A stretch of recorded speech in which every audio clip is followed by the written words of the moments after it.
Okay, and we are live. A big, warm welcome to the 2025 Western States 100 and Freetrail's coverage of this amazing event. We are broadcasting live from Palisades, Tahoe in the Hoka Outpost. My name is Dylan Bowman, joined, of course, and finally, by Corrine Malcolm. Corrine, you're here. You made it. I made it. I flew in this morning. I've been traveling all day, and I'm so excited to be here. Yes, so for the second year in a row, we are joined by Tim Tollefson, maybe the star of our 2024 coverage. Tim, great to have you back. Breakout star. I'm not going to deny that, so thank you. It's a pleasure to be back.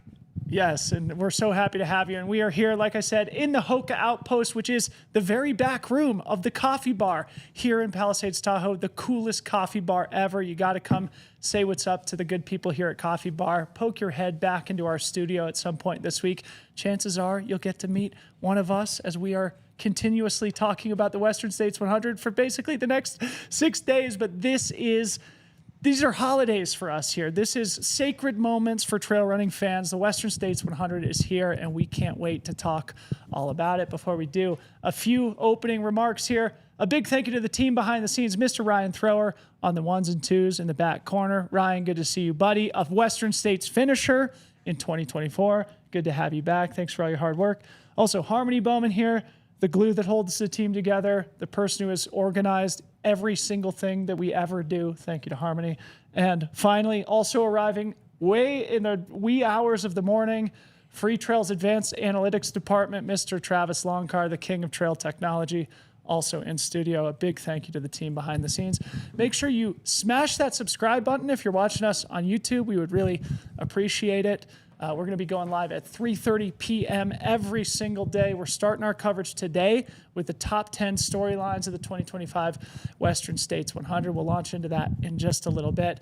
Tomorrow, we'll be back to do our official Western States preview show, talking about the course, the conditions, the characters, setting everything up for trail fans to follow along on Saturday once the runners take on the race course. Wednesday is going to be a really fun Champions edition. We're going to be joined by Jim Walmsley, Scott Jurich, Hal Kerner, Magda Swanson, Kat Bradley.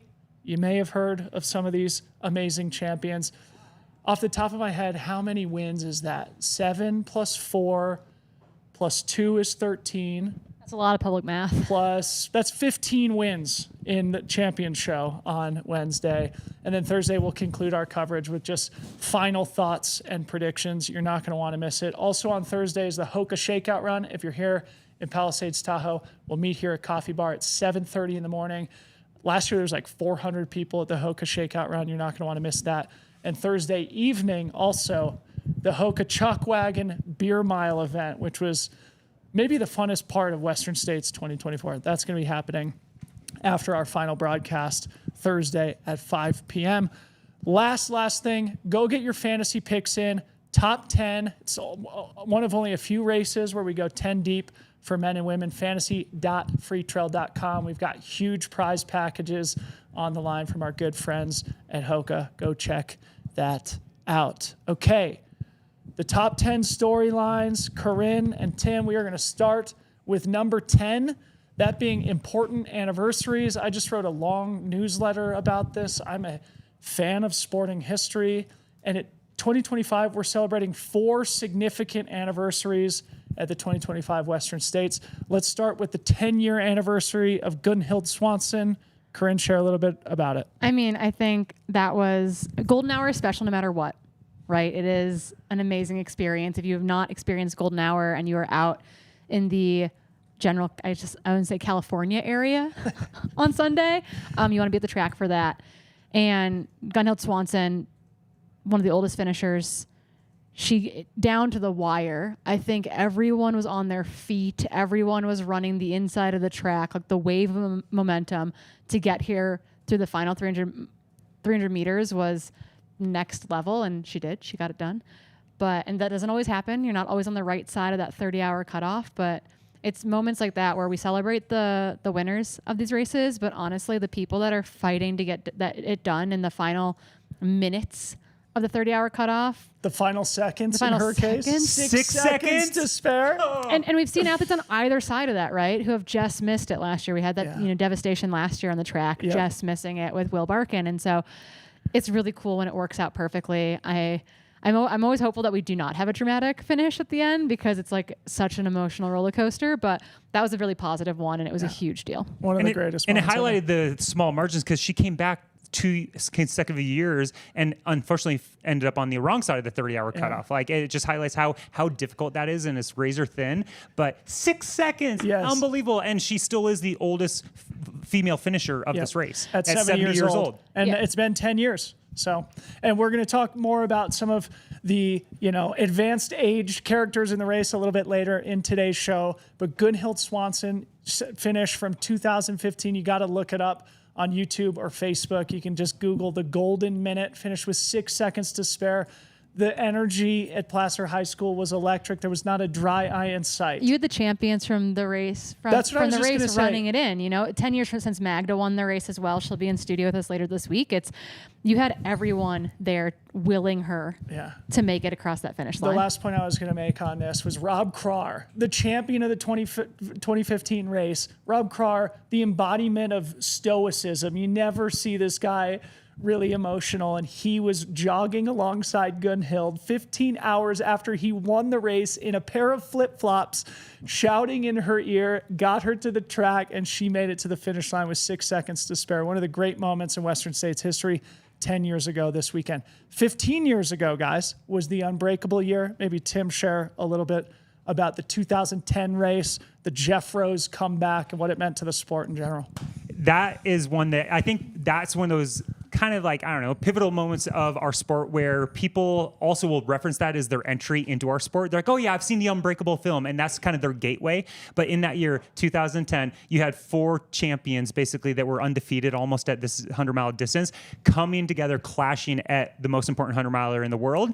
And it was an absolute barn burner out there. And, with Jeff coming back from well behind 20 minutes, maybe in the final, 20, 25 miles. It's something that I've referenced to a lot of young athletes as we talk about prepping for this race, to never count yourself out. Yeah. People talk about, it's what happens after, the river, but it's, I think it really highlights that this is the type of race that can really pay back if you've been patient and you really execute on your strategy. And Jeff Rose that year, he came back, won the most competitive 100-miler ever in the world at the time, set a course record, the unbreakable record from Scott Jurich, which people thought was never going to be broken. And now 15 years later, his record, 15:07, is an hour faster. And the women are knocking on Jeff Rose's old course record. It's unbelievable. Yeah, I'll say we'll talk about that later maybe, or definitely tomorrow. Yes. But in talking about that, I'm reflecting on the fact that we have women who want to run sub 15:30 this year, and Killian, one of the favorites in the men's race this year, has never run sub 15:30. Yeah. So I think there's some really impressive things on the precipice. Before we move off Unbreakable, I just want to say that the film made by JB Benna, I think in a lot of ways catalyzed this professional movement in the sport. Being able to see the likes of Jeff Rose, Killian Jarnett, Anton Krupicka, Hal Kerner, giants of our sports history, engaged in battle all the way to the finish line. The moment where Jeff Rose is at Green Gate and he's coming through the aid station, he says, I need an exact time. And you can see he's so locked in to Predator mode. I still get goosebumps talking about it. Thank you, JB, for that beautiful film. Not only because it meant a lot to me as an athlete, but it was the first date with my wife, Harmony. We've now been married for, almost 7 years? Almost 8 years. Almost 8 years. Excuse me. Love you, sweetie. Thank you, JB. The next anniversary, 20 years since the Scott Jurich era. He won from 1999 to 2005. It's been 20 years since Jurich. Who wants to get us started? Corrine?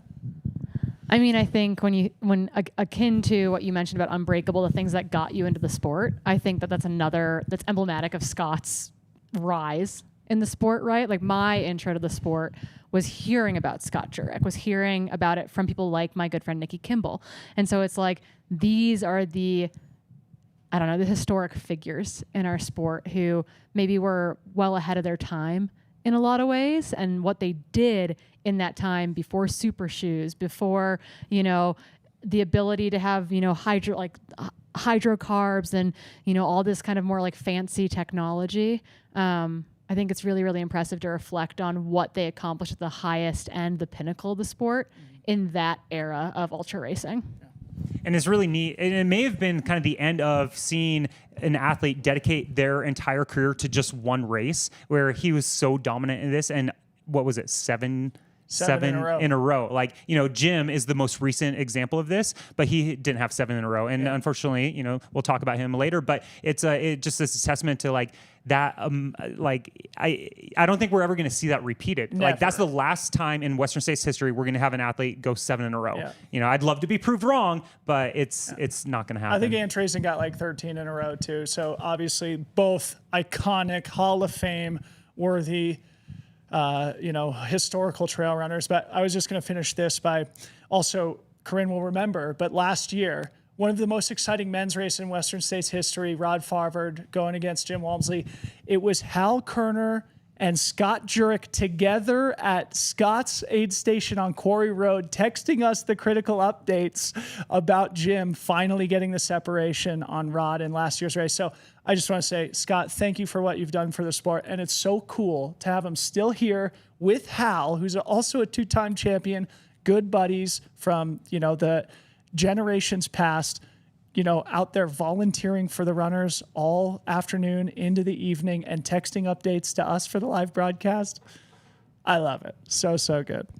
Yeah, I think it's also important to just reflect on the fact that this sport can be so many different things to you, and it's really cool to see these athletes who might not be competing anymore or might not be competing at that same level anymore are still very much involved in the sport, and I would like to think that all three of us sitting here will continue to find new and exciting ways to be involved in the sport as well. Yes, absolutely. Okay, the last anniversary we are celebrating, the 1995 Western States, is infamously known as the year of fire and ice.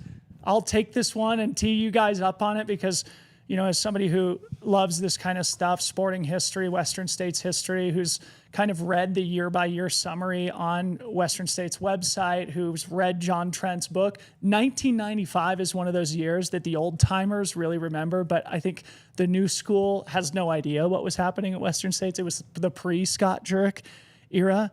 But it was an infamous race. So I'm just going to read a little blurb from the Western States website that I think succinctly summarizes what happened. So it says, with a final snowstorm just 1 week before the June 24th run, the Sierra was blanketed with the largest snowfall ever recorded, 836 inches. Following the 1983 snow route, runners plowed through 24 miles of the white stuff and then soldiered on through the lower elevations where temperatures soared to 107 degrees Fahrenheit. Helicopters supplied the Lion Ridge and Red Star Ridge aid stations, and the 20-person snow patrol swept the first 24 miles of the trail. Runners were ferried across the raging American River in rubber boats that year, hand-pulled by dedicated volunteers. Tim Tweetmeyer and Ann Trason repeated their impressive wins. And this is the important part here. Due to the exceptional trail and weather conditions, the absolute finishing time was extended to 32 hours. This made 28 runners, 14% of the finishers, particularly happy. So that year, only 198 finishers, a 53% finishing rate. So without that extension of the cutoff, it would have been 170 finishers and only a 46% finishing rate. The year of fire and ice 30 years ago this weekend. I mean, what I'd love to tee you guys up on is someday that's going to happen again. Terrible mixture. 2017 wasn't that far off in a lot of ways. That was a really particularly horrible year. There was a lot of snow in the high country, maybe not quite as much, and it was very, very hot. And we saw the worst trench foot by mile 50 that I think I've ever seen before in a race. And so, yeah, we will get an extreme like that again at some point, and I'll be mad that I'm not running it, I think. But I do... you look back at the lore of that, and it's hard to put it all together. Yeah. And something about that 1995 race is, do you know who finished first and second in that race? Tim Tweetmeyer and Ann Trason. And Ann Trason was only 5 minutes behind Tim Tweetmeyer. Tim Tweetmeyer, one of the greats of this race, held off Ann Trason, the ultimate GOAT of this race, by 5 minutes. That was the closest a woman has ever come to overall winning of the race. But I think it highlighted that, fire and ice here, and Ann delivered amongst all of that attrition and, carnage. advantage, but came out on top and nearly almost on top. But it's a 5-minute gap between the first man and first woman, which I think when you have those hard conditions, it's kind of like we've talked about other events. Like the longer it gets, the more mentally challenging it becomes. It's an equalizer. The equalizer that we see with women and men. Typically us as dudes, we're a little, mentally soft. So it's like, I've been running in snow for 25 miles. Call my mom. I want to get out. And, the women are just going to keep charging. So I'm here for another Fire and Ice year. I'd love to see it. It's a great point. And maybe in winding down our number 10 storyline here, which we spent a lot of time on, imagine 24 miles of snow in the high country here, combined with 107 degrees. If and when that ever happens again, on the live broadcast, we will be so entertained. It will be one for the ages. So anyway, those were 4 amazing anniversaries that we're celebrating here in 2025. None of these rest of these storylines are going to take us quite that long, but moving on to number 9, Heather Jackson, the Unbound to Western States double. Corrine, get us started. Yeah, we've been joking internally at Hoka that it's just the Western States recovery run for her, because not only did she do Unbound this year, but she did the XL, which is a self-supported gas station only aid station version of the 200-mile race. It's double that. She's gone kind of extra long this year. She's over in Spain for the Traca as well, another notoriously hard, very long bike race. And so she keeps pushing the boundaries a little bit, I think, when it comes to like what she can get away with, when it comes to putting together these really, really intense bike rides with her ultra running dreams and ambitions. She pulled it off last year, but I also think it's one of those secret weapons in a lot of ways. When you do something extra hard, it kind of resets that barometer that you have. So if Heather is fresh, that extra hard barometer being reset feels a little bit dangerous. And the difference, like with cycling, is, as an Asian athlete myself, I am finding that I can put big days on the bike and you're exhausted, but it doesn't beat you up like running. So I think all of this actually really benefits her. And as we've seen, in 2023, she had a really hard day out here. She DNF'd, came back with an absolute banger of a performance in 2024. And I think she's just returning stronger. She's getting older, obviously, each year, but she's coming back more with a bigger toolkit of this. And as we all know, Western States takes 1 or 2 times to kind of figure it out. And I think actually coming off of this, she's kind of exploring almost that exploratory or project-based kind of approach to things, where she's filling her cup with things that she wants to do. And that's going to put her in a place where physically she is prepared, but mentally she's stoked. And I think that's a dangerous Heather Jackson out there. Yeah, it's more that just like the XL at Unbound is like a full through the night race. And so it's not, while there's no pounding on your body, it's a night of sleep deprivation, and that is kind of the bigger. It took her 21 hours. Yeah, can you recover from that is the bigger thing. Actually, and the most blown up my quads have ever been is biking. And so I feel like, because you can't, what do you do when you get tired? You can't walk. Like, that's your option, is to walk the bike. And so you just kind of have to keep pedaling, and that can also be very, very challenging. You coast. There's not a lot of coasting in Kansas. What I just want to make abundantly clear is what an athlete. Not only did she do Unbound XL, she won the damn race the year before. She finished in the pack sprint in 5th place in the standard distance at Unbound. She has also been on the podium at the Ironman World Championship and the 70.3 World Championship. She was 6th here last year at the 12th fastest time in Western States history. Heather Jackson, Hoka athlete. You got to follow her on Saturday. An awesome, awesome story here, Unbound to Western States. The number 8 storyline coming into Western States this year. It's all in the family. 2 very cool stories of people who have a close familial relationship that we'll be talking about on the broadcast. Tim, get us started on this. Maybe Peterman and Aaron Clark. All right. So I think it's really neat. Adam Peterman, a previous champion of this race, and Aaron Clark, it is a couple, a power couple in the sport, beloved by all. They are both racing, where in the past they've kind of crewed each other or paced each other, but this year they're both lining up at once. And this is something that in our circles in trail and ultra, is like, hey, is it beneficial to be racing at the same time as your partner? Some people find it is, others find this a little too stressful. You're out there in your own head battling through things, and you're wondering what your partner's doing. Knowing both of them, I think this is actually going to be something that they're going to really cherish, and it's going to motivate one another, knowing that while they are both chasing their dreams, it's kind of like, hey, let's do this together. And so I think that it's something that the two of them are uniquely positioned to do well at while there, and not they're going to be able to compartmentalize, maybe thinking about the well-being of their partner, knowing that they're going to take care of business. And then when you look at their training leading up to this, they both had incredible builds. And I think that they were doing all the little things that you would want to. And to be able to do that with your partner in training is a really special thing. Yeah, they'll be giving updates on one another. And I think it's also cool to have them both back in the race this year. Erin has been here before. She DNF'd in 2021. And so I think for her to have earned a way back in with a golden ticket to be here again feels really important as well. So they got engaged, I think, in the last 6 months too. So that is very exciting, but we'll be cheering them both on as they try to make their way back to the podium. Yeah, it's really cool. And they both earned golden tickets at different races. Adam at CCC last summer, and then Erin got the final spot at the final chance at the Canyons 100K in April, and a big shout out to them. Last year, we'll remind our audience, Tyler Green and Rachel Drake, a married couple, both finished in the top 10. Let's see if Adam Peterman and Erin Clark can do something similar this year. The Pascal sisters, Corrine, tell the audience. This is so exciting. I've been waiting for this to happen for years at this point, and I even messaged Fiona after Chianti, and I was like, hey, take the ticket. And she's like, I don't know. I'm going to talk to my coach. I'm not sure if I'm ready. It wasn't really in the cards. I wasn't planning on going to Western States. And I was like, no, you have to take the ticket. And I remember seeing her name pop up a couple years ago, 2-3 years ago. And I messaged Beth and I was like, is this your sister? Beth Pascal, 2022 champ. Yep. Previous champion here. And Beth was like, yeah, that is my sister. And I will never be as fast as she's going to be. And I was like, wow, that is terrifying to hear because you are quite talented. So yeah, Fiona will be making her way. She's already here. She's been here for, I think, 2 weeks now, to her first Western States start line. Not her first 100-mile, not her first long ultra. She's been really kind of stepping up in distance the last 2 years.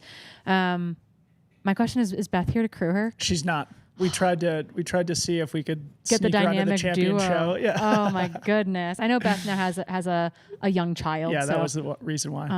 And is a physician, so she's quite busy. But really excited to see another Pascal on the start line this year in Fiona. Yeah. And if she says that her sister is faster than her, Beth won the race in 2021 in 17:10. That was, one of the best times that we'd seen. And in the last 4 years, the entire sport has changed. Yep. So it's scary to think that her sister is faster than that. And that year in 2021, Beth and I were leapfrogging along from Green Gate to the finish as I was having my struggle fest out there. But it's really neat to see. And you have to imagine that Beth has given her all of the intel, all of the tips, and all of the lessons she learned, which I'm sure she would have loved to have implemented herself if she had a third chance to get back Totally. here. A Western States debut for Fiona Pascal. I'm sure getting a lot of great information and advice from her older sister. Beth, a fun storyline to pay attention to. And it goes without saying, there's never been two siblings that have won Western States. Travis might know, but I doubt there's ever been two siblings to ever finish in the top 10 of Western States. So that'll be a fun storyline to follow. Our advanced analytics department, I'm sure, is hard at work looking into that right now. He's fact-checking all of our claims live. Stop giving me work, Dylan. Such a horrible job. We're so sorry. Okay. We're hallucinating. We're like AI. All right, moving on. Storyline number 7, the Septuagenarians and Octogenarians. We've talked about Killian and Adam Peterman being past champions here at the Western States 100. There is a third past champion in the field, one Mr. Jim Howard. He did it the first time here at Western States in 1978. He won the race in a tie in 1981 and then won it solo in the iconic 1983 race that went down in history known as the Battle of the Jims between Jim Howard and Jim Kings. He ran the fastest split from Highway 49 to the finish ever. That one was only separated by less than a minute at the finish line. We've never seen a finish that close in history. But, leading into this conversation about the Septuagenarians and Octogenarians, we got to give some love to Mr. Jim Howard. Absolutely. It's I think also when you look at the current 70 and older course record, it's 28:09 by Ray Piva. He was 71 years at that time. Jim Howard is now 70. He is a multi-time returning champion. You got to think that course record is under threat. it's obviously finishing at 70 is an incredible feat, but I would not be surprised, given his history on the course, knowing every turn, every rock, every single up and down, that at the back of his mind, even if he is maybe in the completion stage of his career, he's thinking, we talked about winning is winning. Like, you learn how to win. And I think with him, it's a really cool thing that he has an opportunity to come back here and do that. But it's also like, I'm just so stoked, 1 minute separated the first two runners at Western States. Like, that's unbelievable. On the track at the same time. We've seen on the same, women on the track at the same time competing for, 4th, 5th, 6th, 7th place. But, for the first and second, unbelievable. I mean, Hayden and Rod tried to repeat that last year. Yeah. Too. With a 15-second spread. That was pretty tight being on the track. But I mean, just in general, looking at I think someone was calling them the legends. You had a different term that you used in our outline. Yeah.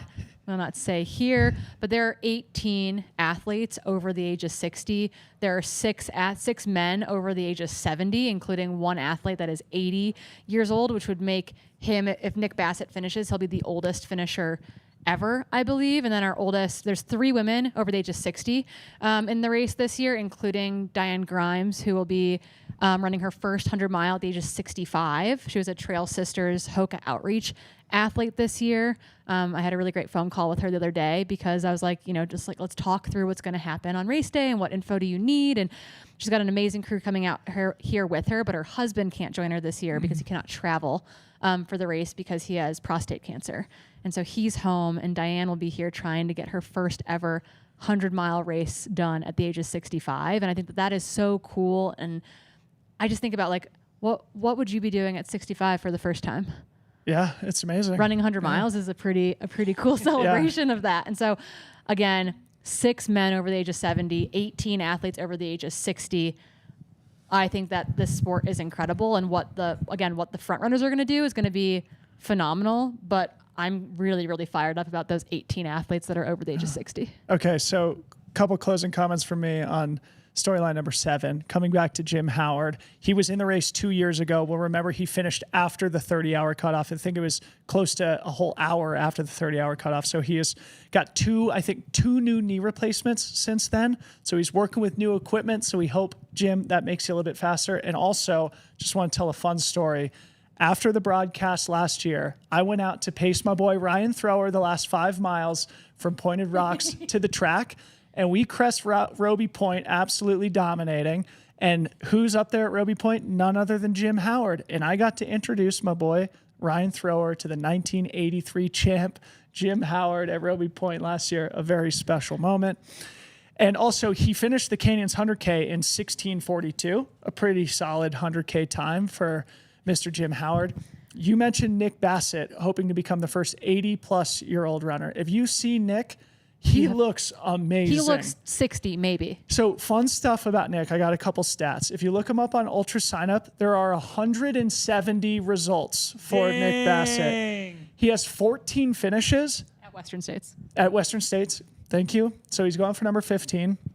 The first Western States finish he had was when he was 39, Tim. There's hope. Our age. That was in 1984. So going for his 15th finish since 1984 at 80 years old. Good luck to Nick Bassett.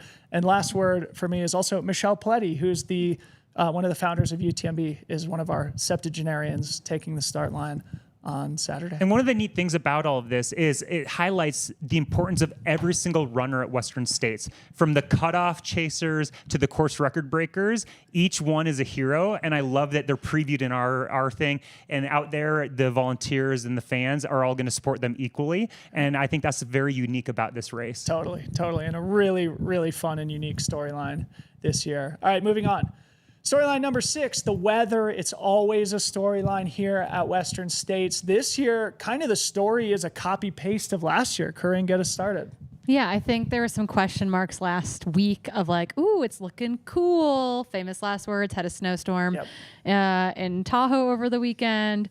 Really nasty weather blew through, but it's going to be pretty much spot on last year's temperatures, it looks like right now. High of 94, I think, is what we're looking at. At the same time, I will say that there have been many years where I've been driving up through the Sacramento Valley to get to Tahoe for Broken Arrow in Western States, and it's been 108 degrees in the car.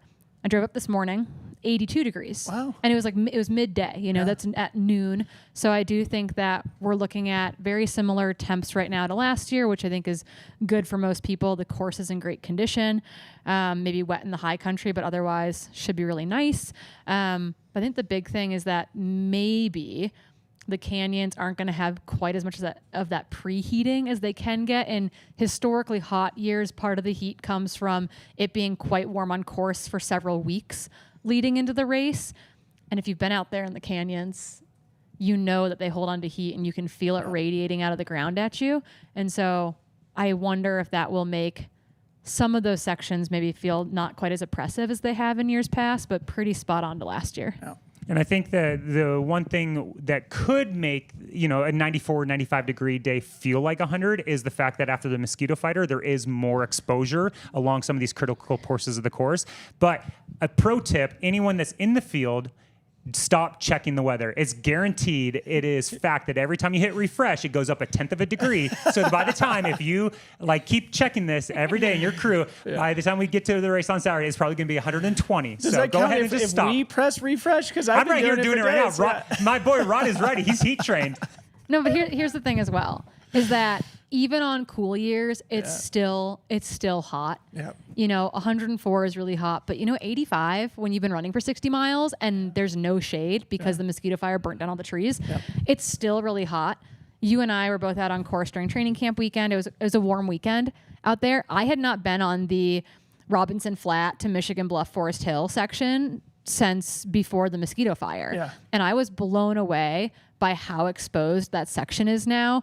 The trail underfoot, great conditions, but there used to be trees all the way down to El Dorado Canyon. There used to be trees on the climb up to Michigan Bluff. All that manzanita is gone. There used to be trees on the dirt road that you leave Michigan Bluff on. Yeah.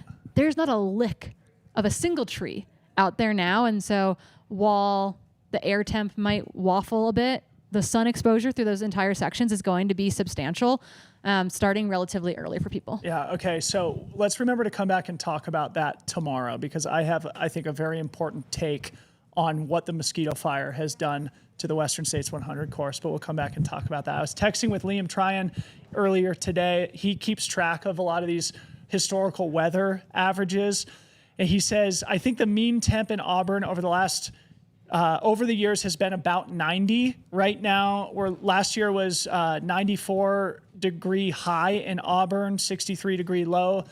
Saturday right now it's expected 95 degree high, 64 degree low. So effectively spot on to last year. Not a hot year, but certainly not like a cool, fast year.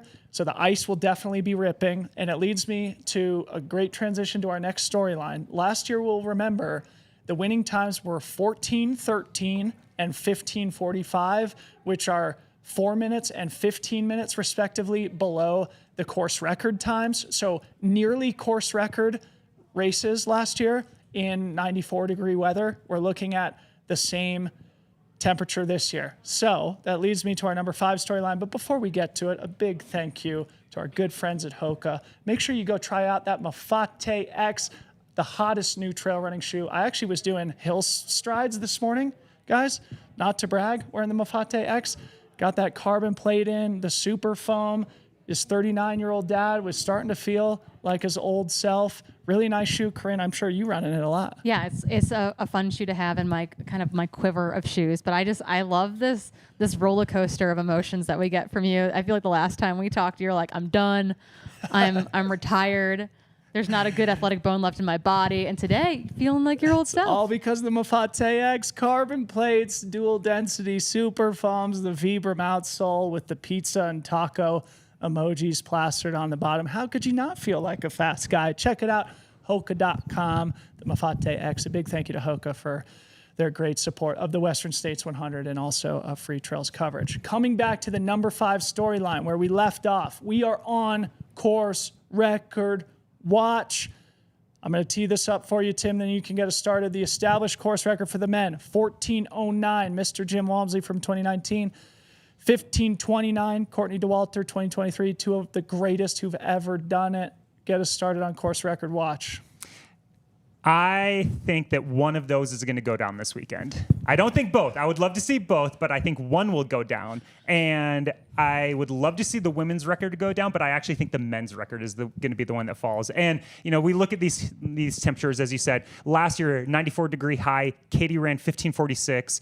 I believe that when Jim ran, it was kind of right in that same range. Or no, actually, when he set his course record, 2019 was fast year. It was a fast year. Cool year. And it was cool. It was 83 degrees. But as you said, last year, he ran 14:13 in the same conditions, 94, 95 degrees. And while he had incredible competition with Rod and the rest of the field, but Rod across the river first, I think that it highlighted that it doesn't matter. It could be 94, 95, 98 degrees, and the men and the women in these fields are going to be delivering. But I think there's a guy by the name of Killian Jarnett that, coming back, really cool storyline, 15 years later. It's one thing on his resume that is missing is a course record at Western States. He has a course record and a win at almost every single important trail race across the globe. You name it, he had it at one point. He may still have it, but he doesn't have this one. And while, maybe motivations have changed, I think that he's still hungry to ink his name in Western States history more than just the unbreakable year like we talked about with the greats Anton and Jeff. But he came back the year later in 2011 and got the dub, but he ran 15:34. So he's never broken 15, and what better than maybe to come out here, take the record, maybe even go sub 14. I do think that Killian wants to go sub 14, and I do think that there are men that are willing to go with him or willing to even push it maybe in front of him early in the race, I will say. Some people who might be like, yeah, the high countries where I excel, pull a Ludo and go really hard. But there are several women who are on the record saying that they want to run sub 15:30. Yeah. Woo. Name names. Yeah. Put them on blast. We can talk about them tomorrow. Okay. Well, we're talking to one of them this afternoon after the show. Perfect. Yeah. But yeah, they want to run really freaking fast. Yeah. And I just want to point out to everyone, we just talked about Killian wanting to go sub 14.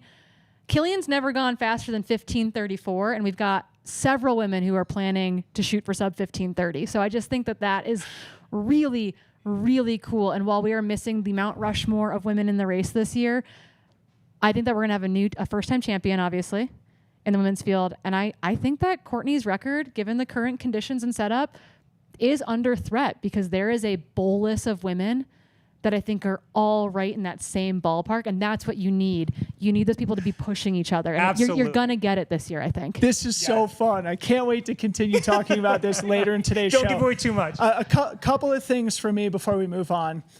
Timothy Olson had the course record. He was the one who took it from Jeff Rose. This was in 2012. He ran 14:46.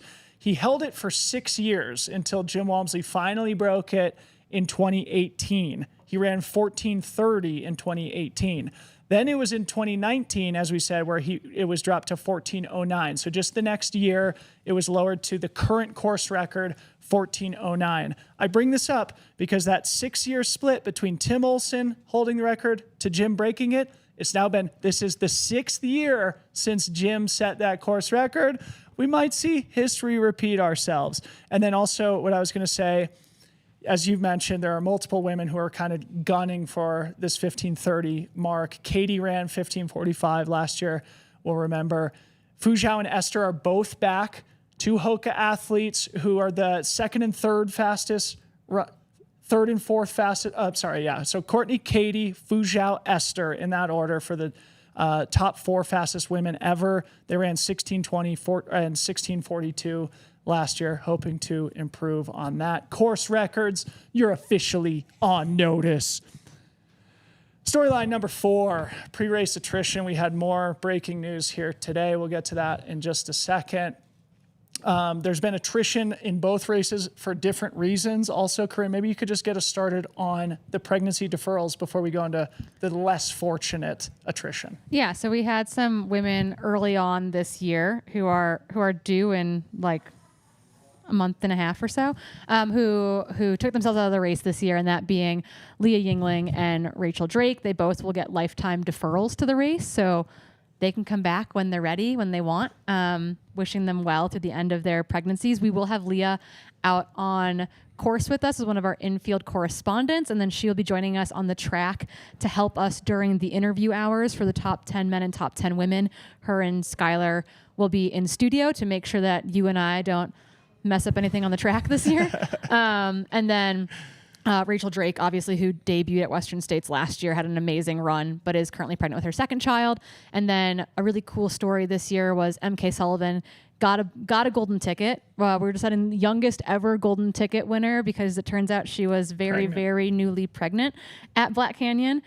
Just did the VK at Broken Arrow, 22 weeks along. But because she was a before May 1st deferral, and because it was a pregnancy deferral, that ticket rolled down further in the women's field, and Abby Hall got that ticket into the race. So 3 women out due to pregnancy this year, but really excited to see any and all of them return in the coming years. I hope what they do is they all come back at the same year to just that further concentrate what will already be a sick field. But again, as you said, they have a lifetime deferral. They can come back whenever they want, which is a very cool thing. And as I understand it, Craig Thornley told me that when he communicated that to Rachel, it was a surprise to her. She thought she had to come back next year. But shout out to the organization for making these rules it's really the most generous deferral policy in the sport. We've got a number of races that have gone to 5-year deferral policies, which is quite generous and wonderful. But a lifetime deferral is really special, and so that is Western State's leading the way when it comes to setting women up to start families and be able to come back to the sport. Okay, so that's good attrition. Growing families. Shout out to Leah, Rachel, MK. Hope all of you are feeling great. And yeah, excited to have Leah involved in the broadcast on Saturday. On the less fortunate side of things, we've seen several injuries. This is part of the game. Maybe just starting with the men before we get to kind of the breaking news on the women's side, which is really happening today. We've got 1st, 3rd, 8th, and 9th from last year's men's race. Jim Walmsley, Hayden Hawks, Shen Jishen, and John Ray have all pulled out due to injury. Maybe, Tim, you could share a little bit about maybe how this impacts the race itself, the dynamic, et cetera.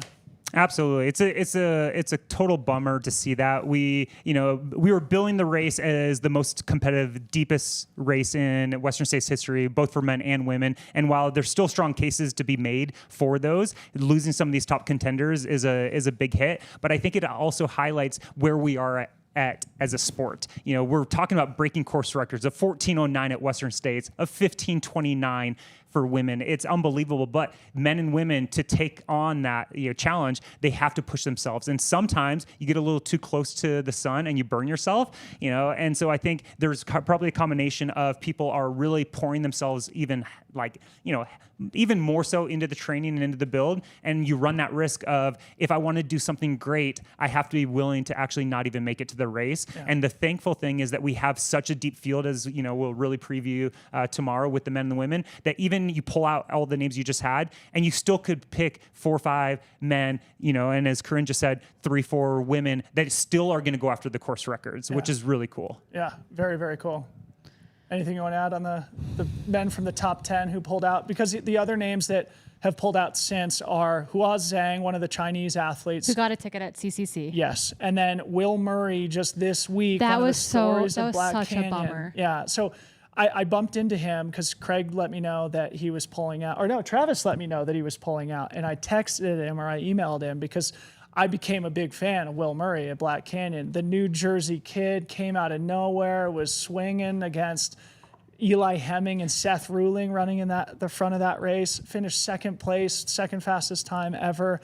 He rolled his ankle on a training run on the course, got an avulsion fracture, something I've dealt with personally, happened to me in 2020. And so I'm going to coach him back to health. Will, you have my word. I'm in your corner, buddy. And we're sorry you're not going to be on the start line this week. But Corrine, anything else you want to add on just like the attrition on the men's side before we get to the breaking news today? Yeah, I think that we can all speculate that, the men were pushing themselves too hard. I don't really think that is the case per se. I think we had a lot of unfortunate injuries that are just part of being an athletic human. Yeah. It's like I coach professionally. That's my main gig. And people get hurt even when you're doing everything right. And that's part of the game. Yeah. So yes, there are people taking it to the extremes this year, but I don't actually think that many of the much of the men's attrition is from that. We had Shen Jingchen is out with an ankle injury where he didn't think it was catastrophic, but it wasn't going to allow him to be prepared for this race. Will Murray with that weird ankle boop just recently. I think that is just what happens. You know, it's part of it is getting to the start line healthy, and some of this is just bad luck. That's maybe the hardest part of it, is getting to the start line healthy. But anyway, shout out to all those men. We're disappointed not to have them part of the race, but at least like Jim and Hayden are going to be around. We're going to have Jim on the show, so we'll talk to him a little bit more about that on Wednesday's show. The breaking news, Corrine, today: Priscilla, Lin Chen, Tara Fraga. Yeah, so those are some of the unfortunate news that came down the pipeline today. It sounds like Lin Chen, I think the breaking news was that she wasn't included in the Adidas Terex preview of the athletes racing. And it sounds like maybe she has really bad poison oak. Yes. Like really, really bad poison oak, and is unable to potentially be running right now. I don't know what's going on with Priscilla. 4G, I don't know either. Solid top 10 contender, really, really fast, always in the hunt. And then Twice top 10. And then I heard from Tara Fraga's crew on Friday that she was going to have to withdraw from the race. And so she got in out of the lottery, but an elite athlete from Seattle. Yeah. Honestly, the lottery did the women's field great this year. Liz Canty, Shea Aquilano, et cetera, making it into the race. But unfortunately, Tara Fraga having to withdraw, we believe, as well. And so those are big hits to the women's field in a lot of ways. But honestly, maybe in contrast to the men all putting in 160-mile weeks, we had the women kind of training together, independent of sponsor affiliation and whatnot. Yeah. We've been calling it our Roman Empire, the relationship between Fu Zhao and Hao Ha, for example. So I think that we've got people putting up amazing training weeks, but doing it with a lot of class and style. And we are disappointed and devastated for the athletes who cannot make it to the start line, but that is unfortunately part of the game. It's part of the game. What's one final thing on Lin Chen? Reminding our viewers, last year, Lin Chen was in the mix, running with Fu Zhao, who ended up running the third fastest time in Western States history. At the river. Had to pull out due to issues with her feet at the river. Literally, the entire bottoms of both of her feet peeled off. So she couldn't walk for days. Two years in a row of adversity for Lin Chen, but I think third time's going to be a charm for her. She's going to be coming back eventually with a lot of motivation to really tee a Western States up. But before we move on from attrition, what happens when people pull out is other people get in. Cue the Weight Watchers ambassador, Tim Tollefson himself. What's going on the wait list? Oh my goodness. It's been an incredible year for Weight Watchers. If we recall 2024, our boy Ryan Thrower barely squeaked into the race, sitting at number 32 on the wait list. Now, I'm looking at it right now, number 57 is on deck with the breaking news. We believe 57, Abe Galvin from Burlingame, California, will be in, which is exciting news. That brings us down to number 60 because we've had some people pull out. But what's really neat about this is that our next three people on the wait list, Maria Silti, Christopher Roberts, and Adelito Solis, are 7-year, and 8-year applicants. Dreams are about to come true if they get into the race, and that's what's really cool about this wait list. We hate to see anyone pull out. It's heartbreaking, but it also offers an opportunity for another runner to get in, and that means that we're going to be almost 64 people deep on the 75% wait list. And if you recall last year, I was sitting at number 68. I would be number 5 on the wait list. I am heartbroken, but so excited for these people. But how many people showed up that were ahead of you on the wait list? I believe there were 10 or 15 that showed up trying to get in, and the same thing, I'm looking at this wait list. I almost guarantee the final 10 people on this wait list are already here in Olympic Valley. Yeah. And so we are going to fill our 369 spots at Western States regardless. We obviously don't want anyone to have to pull out, but we have able, willing, and excited runners on deck if they need to. Yeah, and they're mostly from the U.S., which also bodes well, generally speaking, for them taking the spot, because we get a lot of Californians in that group as well, which means the travel isn't insane. They're not booking flights or accommodations. Because that is the thing, I think, when it comes down to being near the bottom of this wait list, is that did you spring for an Airbnb 6 months ago? I don't know. And it's a complicating factor. For It sure. is, but I would say you should come out regardless, because there's so many ways to get involved with Western States outside of just being on the start line. And arguably is one of the most exciting races in the world to be a part of, whether you're volunteering, you're cheering, you're pacing, you're crewing, you're running yourself. There's no better place to be at the end of June every single year. And it's Craig Thornley himself who makes the, honorable phone calls emails to people to let them know or invite them into the race. I remember a couple of years ago, I think he called somebody in Sweden saying, hey, are you ready? Like, can you get here? Because it may roll down. We'll get an update from Thornley as to how that's progressing when we chat with him later in the week. Moving on, rounding into the top 3 storylines, the Cocodona to Western States double.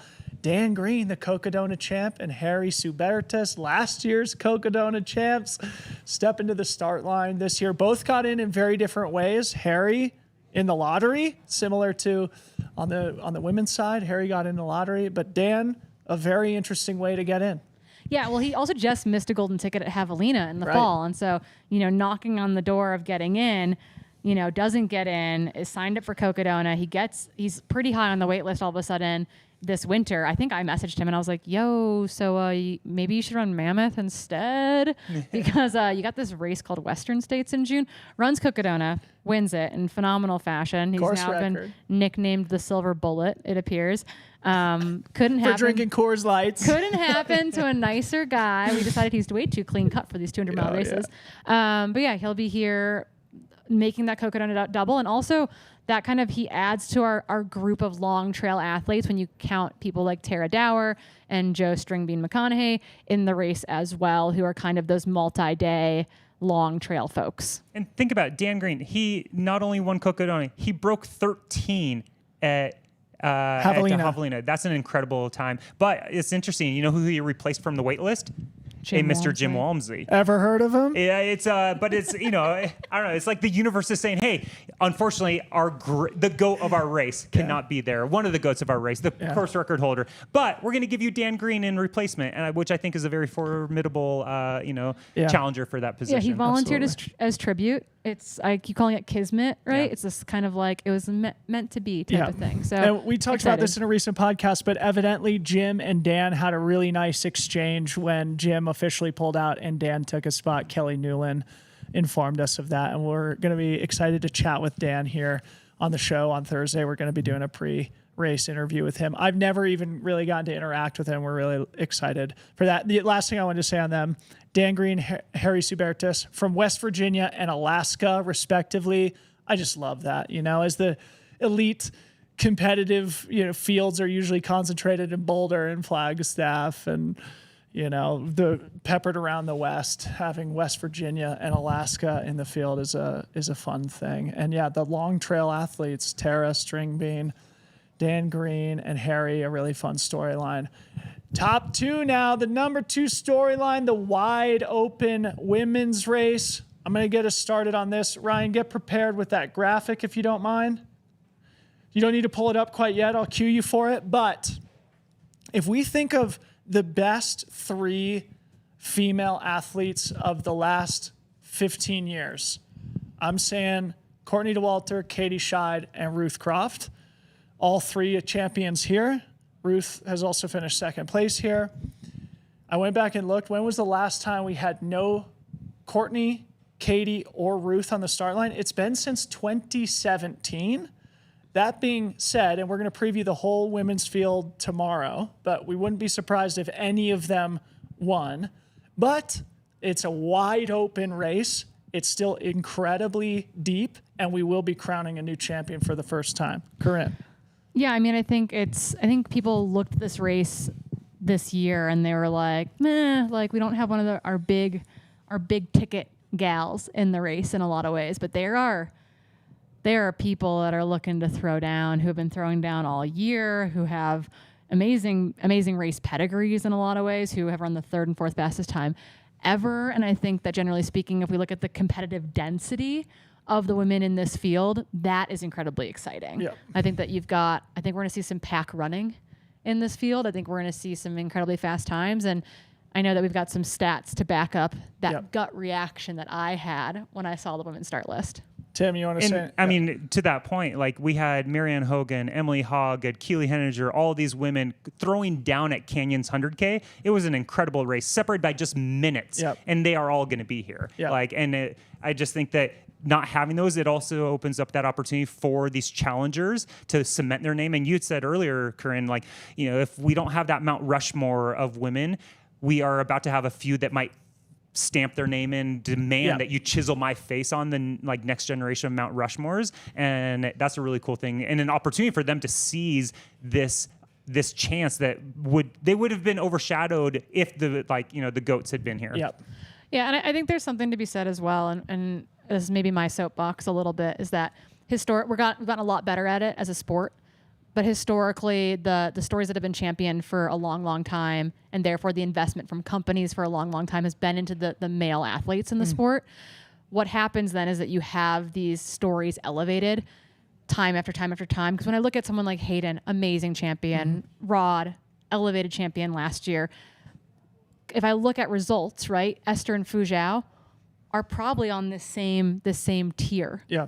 But their stories have not historically been as elevated. And so there is this circle in sport, right, where you have to invest in these stories and in these characters to elevate their platform, to allow them more opportunities, to elevate their platform higher.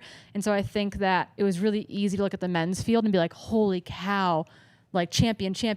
But then all this kind of like, podium. We have that podium group within the women's race and people who are at that caliber, but they just haven't had the, generational support that the men's field has been afforded for decades. Yeah. Okay, so a couple things before we move on. You're right. I think, Tim, what you said is spot on. What this opens up, there are no doubt 24 women or more in this race who are thinking, I want to be considered in that echelon with the Courtneys and Katies and Ruths. This is my chance right now. It's going to be incredible racing as a result.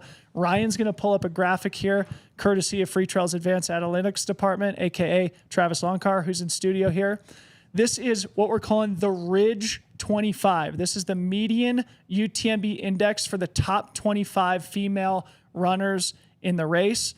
And if you're looking at the graphic here, you see if you take the aggregate of the top 25 ranked women in the 2025 Western States, it's significantly deeper than 2024 or 2023. I will say, small caveat, we just said there's some late breaking news with Priscilla, Lin Chen, Tara Fraga all pulling out of the race.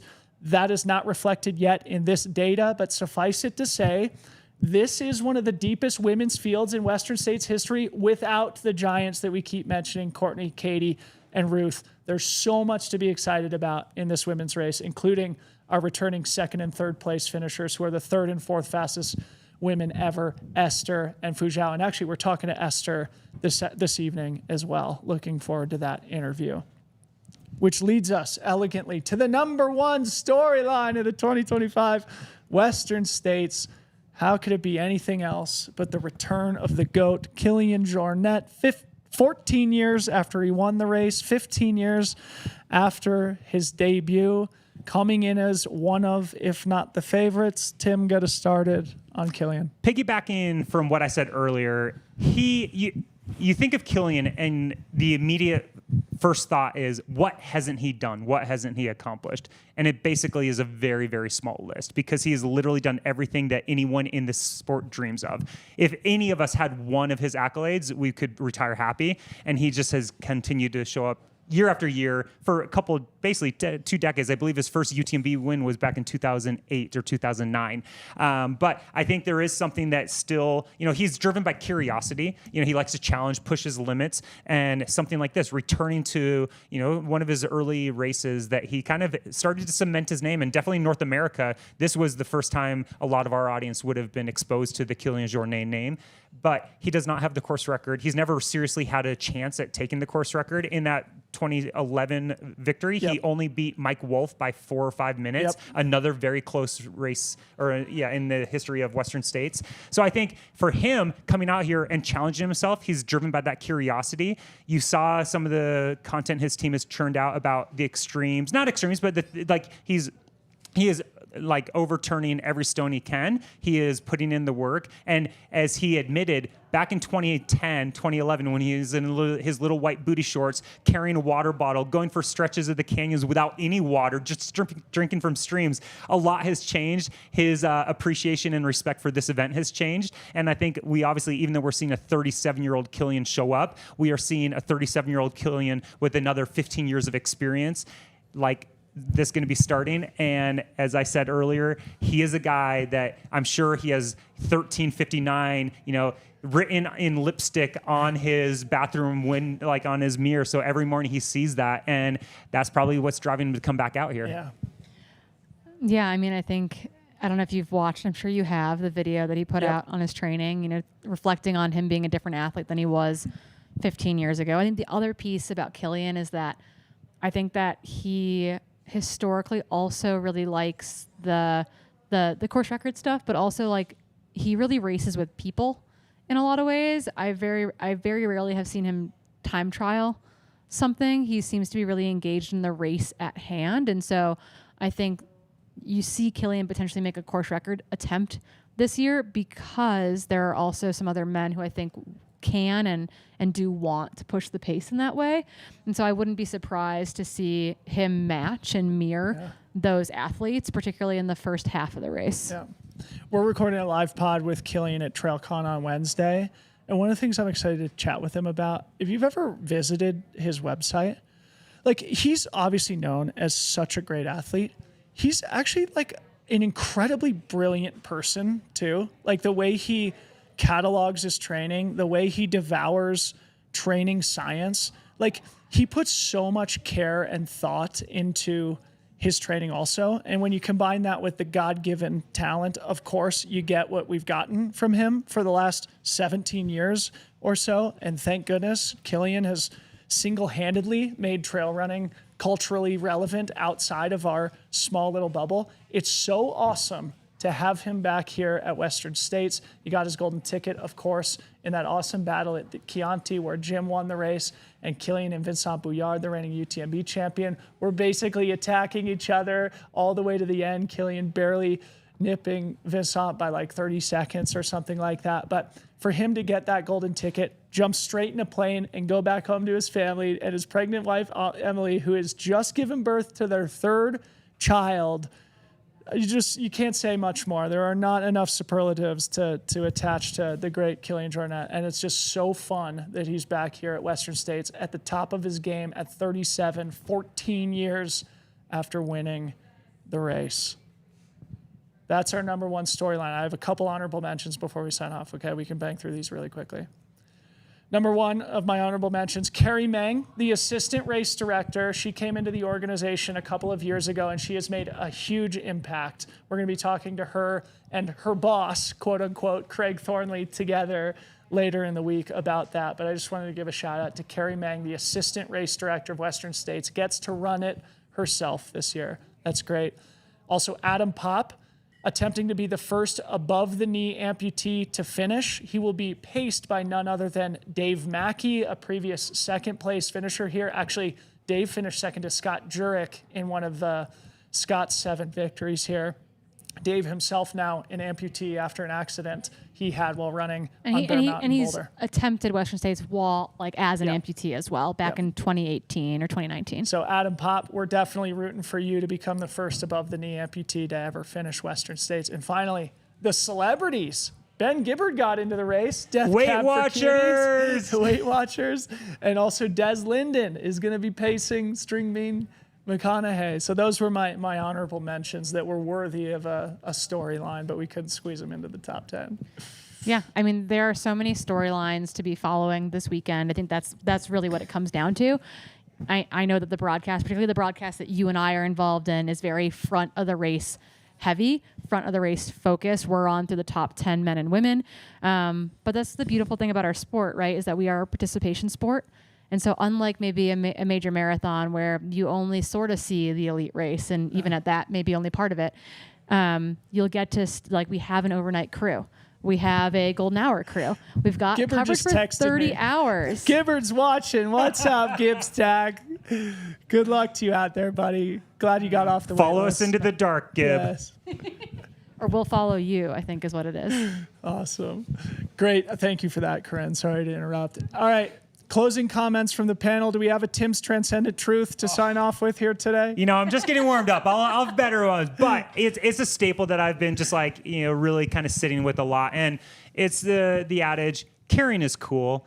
find something to care about. I think this week you should care about Western States. You should care about every single storyline that we just listed. You should also go through the 369 special runners on that list and care about every single one of them. You should care about every volunteer out there. You should care about every single person crewing, pacing, their coaches, the sponsors, the family members, the grandparents, the children. I just think this sport is the best. Western States is amazing. So let's care about something, guys. Love it. Love it. Great. Corinne, any closing comments for your fans?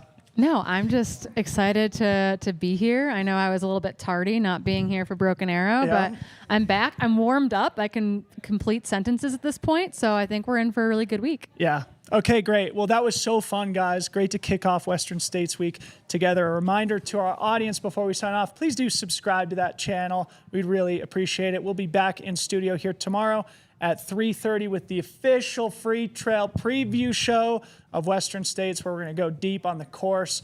We'll go deeper into the conditions, and we'll really preview the professional athletes who are going to be competing for those Cougar trophies. Reminder, if you're here in Palisades, Tahoe, come to the Hoka Shakeout Run on Thursday morning, 7:30 a.m. Come to the Chuck Wagon Beer Mile at 5 p.m. on Thursday. You don't have to chug beers. You can chug sparkling waters, or you can watch other people chug beers and sparkling Final waters. thing. Go ahead. MK Sullivan, if you're watching, I challenge you to a sparkling water beer mile. And I know that you're afraid to race me, but it's on. All right. Love the trash talk here as we wind down. We are not necessarily done here this evening. I'm going to be sitting down with Rod Farvard, Esther Chilog, and Hannah Allgood for pre-race interviews. We'll put those out. They won't be live, but we'll put them out sometime later this evening or early tomorrow. We already have interviews with Dan Jones, Tara Dower, and Ryan Montgomery, so you can go watch or listen to those at your leisure too. Finally, Hoka.com, grab a pair of the Mafate X. And last but not least, the team behind the scenes, Ryan Thrower, Harmony Bowman, Travis Longcar. For Tim Tollefson, Corinne Malcolm, I'm Debo. We'll see you back here 3:30 tomorrow. Western States LF.